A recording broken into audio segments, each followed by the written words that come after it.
42-ish, right around there. I mean, I guess he saw D-Wade, saw Dirk, and said, the real celebration is never having to have the celebration. Or some people just don't want to go home. Yeah, there's that. Like, yeah, he's like, look, I'm going to be playing basketball. I might as well make millions of dollars for it. It's a fair point. Our first name today is Jimmy Butler, Bo. The Sixers evened things up with the Raptors at 1-1 after Butler put up 30, 11, and 5. So can you see Philly winning this series if Butler is their top player? I still find it highly unlikely that they're going to win this series. And they can win, though, if Jimmy Butler is their best player. If Jimmy Butler being their best player means he's putting up 35 and getting double-digit rebounds. Like, if that's the case, yeah, they can win with him as their best player. It's like as if the Lakers could win back in the day if Worthy was their best player. Yeah, if he's playing like it's the 1988 finals, yeah, he can do that. But, man, Embiid made that big shot late, but he is really laboring out there. I know I say that every time we come out here and talk about them, but it cannot be avoided. You say it every time, and it is right every time because the guy's clearly overweight. Jackie McMullen just reported that he has every day 6 separate treatments on his left knee and that he doesn't sleep as a result. It starts at like 5 a.m. So Embiid is a key to this, but Embiid and Simmons, they combined for 5 field goals last night. And so Jimmy Butler was the man, and Jimmy Butler got a bit of a rebranding by Rick Brown. This was James Butler. Like, that was the adult in the gym. Coach came in here and he said this wasn't Jimmy Butler tonight, it was James Butler because how mature. My name isn't James. It literally is Jimmy. Like on the driver's license, okay. Yes, he is Jimmy Butler III. I looked it up. That is his given official name. But, Bo, when you look at how the Sixers attacked the Raptors last night, it did seem like defensively, at least, they had a different plan because it was going to be, as per Game 1, Jimmy Butler's assignment to handle Kawhi Leonard, who still had 35, by the way. But Ben Simmons held him to 48% over the course of these 2 games. Now, everyone else, 77% field goal percentage from Kawhi Leonard against every other Sixer. So that says more about everyone else than it says about Ben Simmons. Ain't no holding to 48%, right? That means he shot over 50 in this game because he was 3 for 8 in the first game with Simmons being on him. What they're doing, though, is when Kawhi's got the ball, everybody's eyes are on Kawhi because the one thing he does not do especially well is get the ball to anybody else. Now, how differently does this go for the Raptors if they just make some shots? Because some of this was great defense. A lot of this was the Raptors just missing shots. Oh, they missed a ton of shots, and they had mysterious, inexplicable occurrences like at the end of the game when they were down 3. And here was Kyle Lowry. Yo, he tried to do it all. He tried to throw the ball through dudes' legs. Yo, you can't try to nutmeg with 14 seconds left down 3. Like, we all were just like, hey, maybe he just lost control of the ball. Nah, man, look at where his head is. We're going to give you a little replay on this. That was the plan. Yes. Look where he's looking. Look where he's looking the whole way. The whole way. And he went straight to where the ball was. We give him credit for trying it, and therefore he loses credit because, yes, this seemed to be intentional. But this is how close it was. And at the end, you saw Kawhi Leonard got rid of the ball, and Danny Green misses that 3. And Danny Green missing 3s is going to be a problem for this team. Well, yeah, I mean, he's there on offense to make open 3s, right? He was, I think, 1 for 6 and 1 for 7 in the course of that game. It is funny, though, when Kawhi got the ball, he made the right play to get the ball to Danny Green. But can you imagine if that was like 2011 or 2012 LeBron James, what we say about him if he had that shot and then he gave it up to somebody else? But if I'm the Sixers, the Raptors played that poorly, and they still had a chance to beat us at the end. I don't think that was encouraging beyond the fact that they staved off 2-0. What was encouraging for the Sixers as well, though, is that Embiid was put on Pascal Siakam, his Cameroonian brother, and largely shut him down. Siakam was 9 of 25, and it's notable because Embiid was doing all of this while clinically gassy, if we can replay his comments from the postgame. If you've had whatever the name is, if you had the shit before, Joe.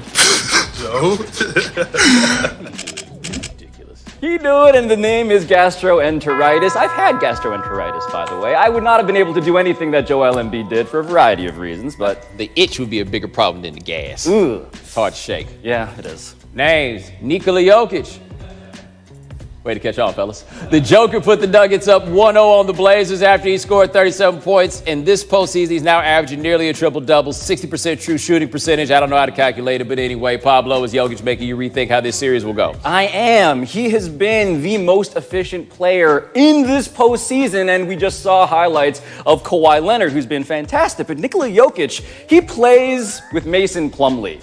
And when those two guys share the court, it does feel like Jokic is the before and Mason Plumlee is the after, because he is a guy, when he started playing this game 7 years ago professionally in Serbia, was called obese by his strength coaches, couldn't do a push-up, was drinking 3 liters of Coke a day and all these cheesy pies in Serbia. And now he is this. Now he is a guy who's averaging 26, 12, and 9. And here are the percentages on that, Bo.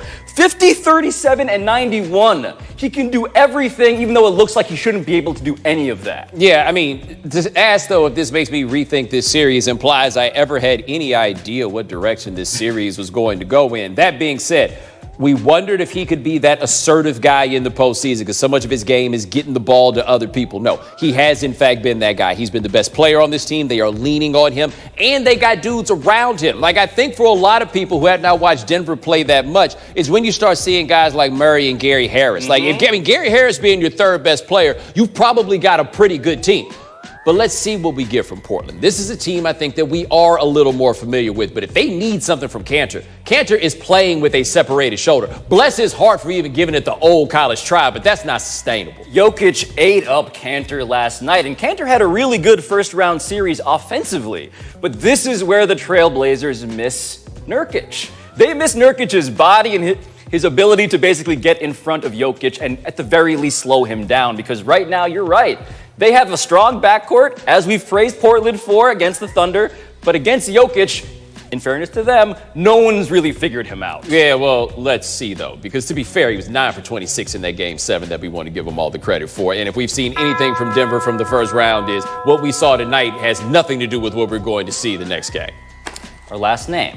The Rockets, because per reporting from our friends Rachel Nichols and Brian Windhurst, the team extensively audited Game 7 of last year's Western Conference Finals against the Warriors, and they contend that there were 81 missed calls or non-calls, costing them the finals. So, Bo, what does all this reveal to you about GM Daryl Morey and his Rockets? I'm throwing this one right back to you because that's your man's, right? You love these quantitative guys. You like a little herb with your basketball. So tell me what you think about what Daryl Morey is doing. I want to hear this. People who have the behavior of herbs. But the behavior in this question, Bo, it can best be described as thirst. And thirst is not a sin. Thirst is not a sin because everybody is thirsty. Steve Kerr is thirsty. Bob Myers, the GM of the Warriors, is thirsty. Everyone is angling behind the scenes. But what he is doing is being thirsty shamelessly, unapologetically. And that's the issue. The issue is that he's trying to draw attention to all of this rigor, the academic rigor that he put into this. And the problem is that when you get the attention, you kind of look like a herb. It's acting like a dork. Like in the end, what is this report going to change? Like when they went in there and put manpower into doing this, and please understand that part of this report is the idea that them losing in Game 7 last year cost them $20 million, and they're blaming it on the officials, not the dudes who could not buy a bucket all night long in the course of this. I understand the whole idea of trying to sway the refs. This is a horrible, horrible, horrible, horrible look. And again, I want to know whose mind they thought they were going to change with this. Rather than doing all this, just get in the media and complain real loud. That's worked for decades. Well, to your point, this was how Steve Kerr dealt with this same issue from his side of the aisle yesterday. Hang on. Jeez. Foul. Who's that foul? Is that on end? That was on end. Yeah. But, you know, we just watched the tape upstairs. You don't think there were 10 calls that we thought we got fouled? I mean, this is how it goes. And every coach in the league will tell you the same thing. You watch the tape and you go, man, that's a foul, that's a foul. It's the nature of the game. It's very, very difficult to officiate an NBA game. So Steve Kerr gets to take the high road on a relative basis compared to Daryl Morey, but it's also fair to point out, in Daryl's meager defense, the high road tends to follow the whistle, right? The Warriors won Game 1, and so they don't have to be so thirsty, but Daryl instead is filled with vengeance over clearly Game 7 from last year still. I don't know why you're just calling this thirst. right? Like why you're limiting it to simply being thirst, because you said everybody else is thirsty. Nobody else is writing book reports.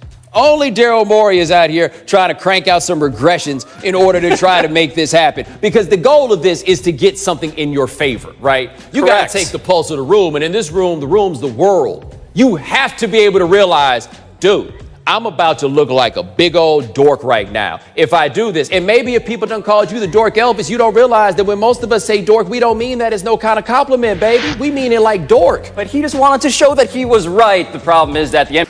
Nicola, someone is thinking really fast. Is that him? Writing. Good job, brother. Good job, brother. That is the NBA. He is wearing a Nike sweatsuit to every press conference because he is the cultural exchange we've dreamed of. First card is yours. Quote, why should there be a change after a game that we lost? We should not be the team that makes the adjustment even though we lost the first game. Said Giannis Antetokounmpo when asked if the Bucks need to make noteworthy changes against the Celtics tonight after losing game one. Pablo, are Giannis and the Bucks right to stick with the style that got him there? So to recap the quote real quick, why should there be a change after a game that we lost?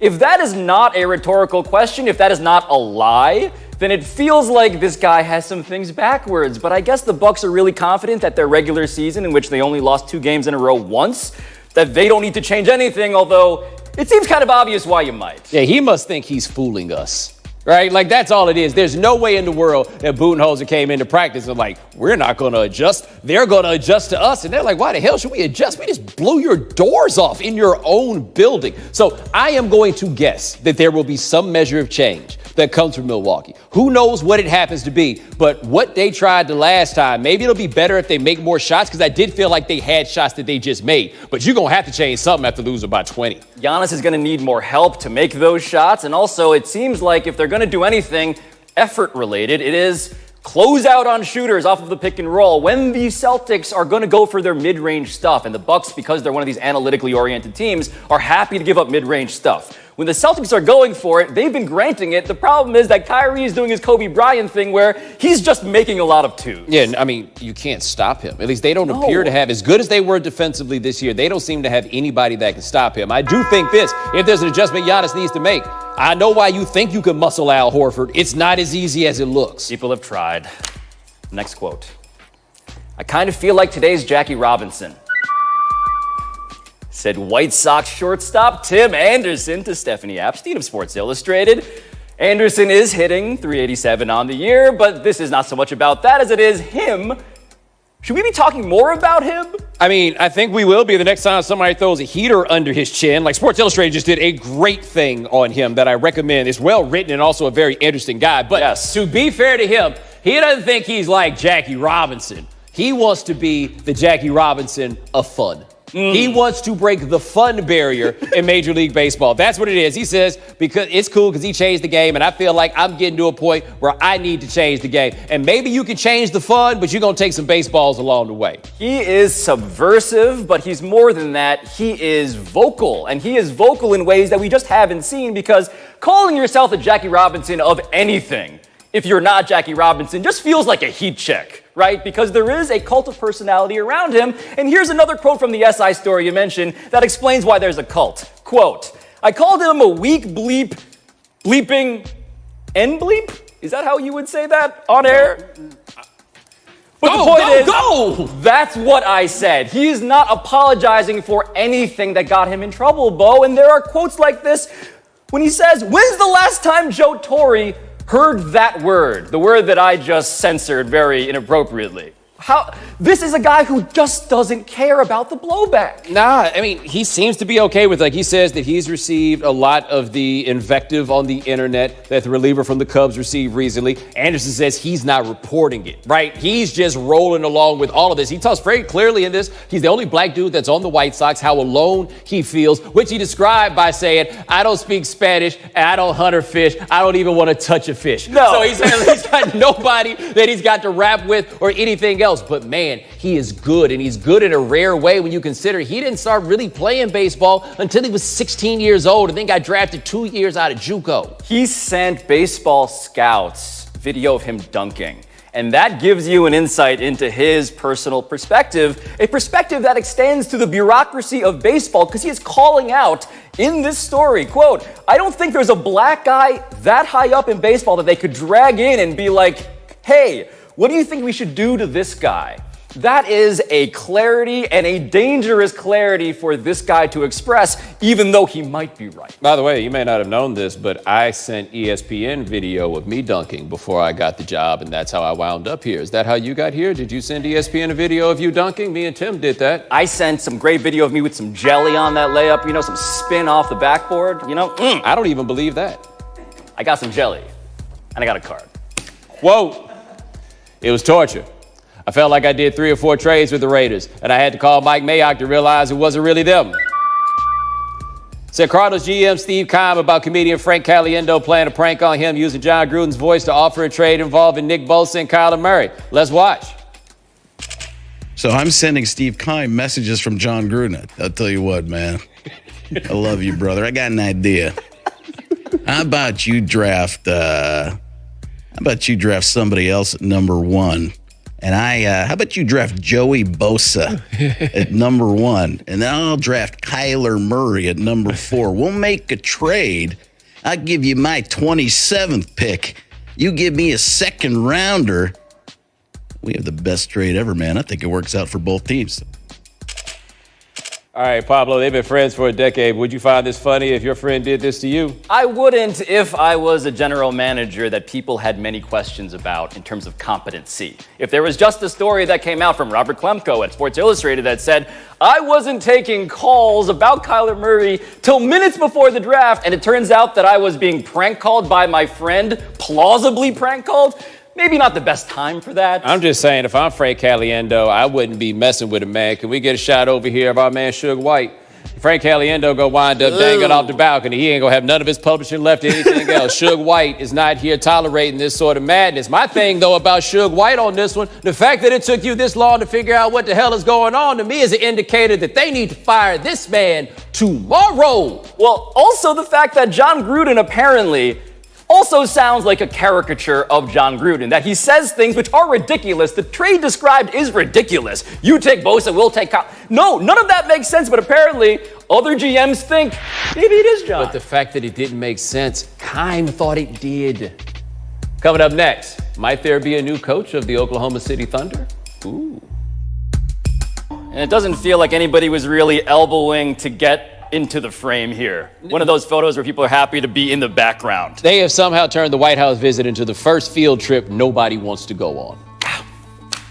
Today's number, 4-12. It's the Thunder's record in the playoffs over the last 3 seasons. Thunder GM Sam Presti said in his exit interview that he expects Coach Billy Donovan to return next year. So, Bo, is the coach an issue in OKC? Well, I've never been certain that the coach was not an issue, and I've felt for the majority of the time since Kevin Durant and Russell Westbrook were there that the coach was an issue, whether it be Scott Brooks or it be Billy Donovan. My thing is, Donovan's got 1 year left on his contract. So where you're talking about, I expect him to be back, do you plan to give him an extension? Because that's the more relevant question. One of the questions I have about him is, what does he do well? Because his whole thing, as per Paul George's exit interview, as per Dennis Schroeder's exit interview, is that he doesn't so much have a system as he has a willingness to listen to players and be collaborative. And this is the player that he's collaborating most often. And this is the player who poses, I think, the biggest question mark. How do you deal with him? And is this the guy to get the best out of Russell Westbrook? I don't know if we have evidence that that has been the case. We also have no idea who that person is. And again, to be fair to Russ, he's only played for 2 coaches, and they kept Scott Brooks around there way too long, so they just kept winning too many games for them to feel good about firing the coach. But no, I don't know who the coach is to bring in and get the best out of Russell Westbrook. It's the coach that's like, yo, don't shoot that. No, not that one either. Yeah. In closing, for some reason, people think it's so cool when they see the police play basketball in the hood. Way to go, teleprompter. Here we've got another example, but I got to point something out. Now check this out here. What do we have? 5-0 out here playing. It's in Philadelphia. Okay. Surprised the cop ain't make him put those cameras down. Hey, no video. There he goes. He's wearing regular police shoes. But then he came back there and he made that jump shot. Look how everybody's laying it on. Even the guy that he beat is like, oh man, great job. And then he goes and daps him up. You know why this happened?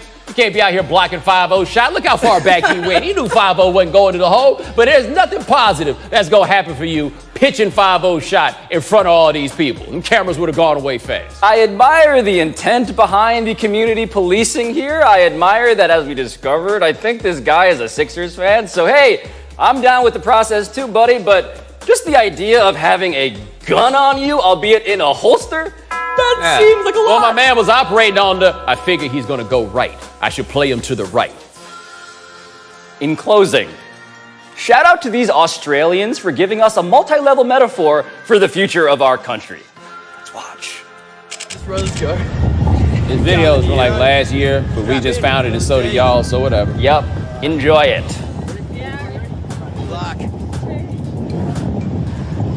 He's off.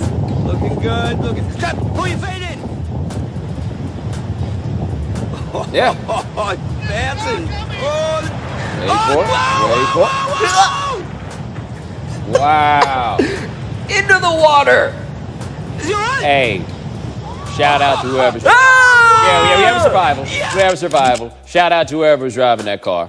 Oh my God, that car, the timing on this, it's enough to make someone want to never do this again, except that it went beautifully and now we're on television if talking. If they wrecked my car like that, I would have sued them, the person in the tube and the person that pushed them down. Highly questionable, coming up next.